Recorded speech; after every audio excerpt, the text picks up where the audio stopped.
UP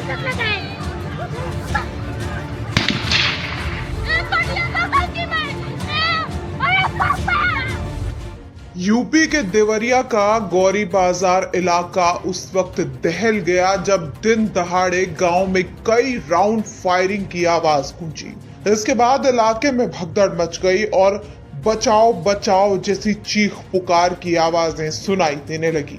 firing करने वाला शख्स दौड़ता रहा, लेकिन जब तक पुलिस इलाके में पहुंच पाती आरोपी भाग चुका था। पूरी घटना उत्तर प्रदेश के देवरिया में थाना गौरी बाजार इलाके की है। दरअसल ये पूरा मामला जमीनी विवाद से जुड़ा बताया जा रहा है।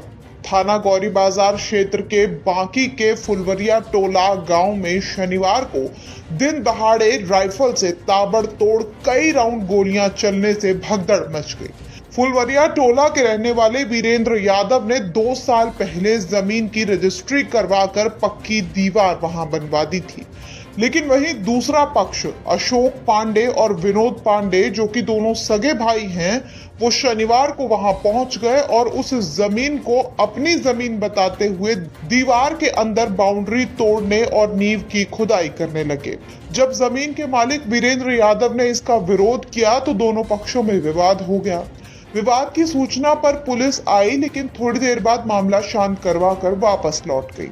लेकिन इसके कुछ देर बाद दोबारा अशोक पांडे और विनोद पांडे समेत आधा दर्जन से ज्यादा लोग गोलबंद होकर राइफल लेकर मौके पर पहुंच गए और ताबड़तोड़ फायरिंग शुरू कर दी।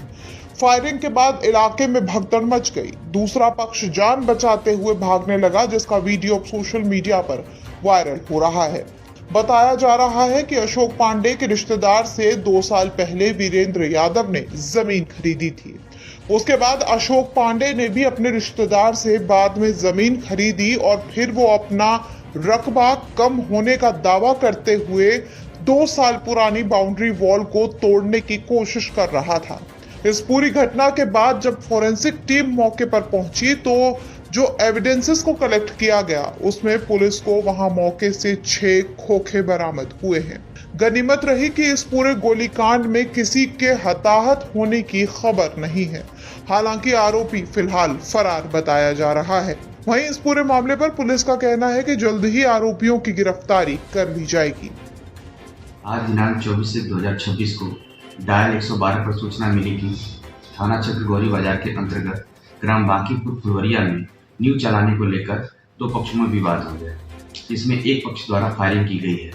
उक्त संदर्भ में तहरीर प्राप्त कर सुसंगत धाराओं में मुकदमा पंजीकृत किया जा रहा है तथा विधिक कार्रवाई प्रचलित है। तो फिलहाल 2 सगे भाइयों समेत 4 नामजद के खिलाफ गंभीर धाराओं में मुकदमा दर्ज करके विधिक कार्रवाई की जा रही है। लेकिन दिन दहाड़े हुई इस सनसनीखेज वारदात को लेकर पुलिस के इकबाल पर भी सवाल खड़े होने लगे हैं, क्योंकि 1 हफ्ते पहले थाना बघौच घाट के धूस देवरिया में भी जमीनी विवाद में 3 राउंड फायरिंग हुई थी, लेकिन अब तक कोई मुकम्मल कार्रवाई नहीं हो सकी है। बहरहाल इस पूरी घटना पर पुलिस आगे क्या कुछ एक्शन लेती है, ये देखने वाली बात होगी।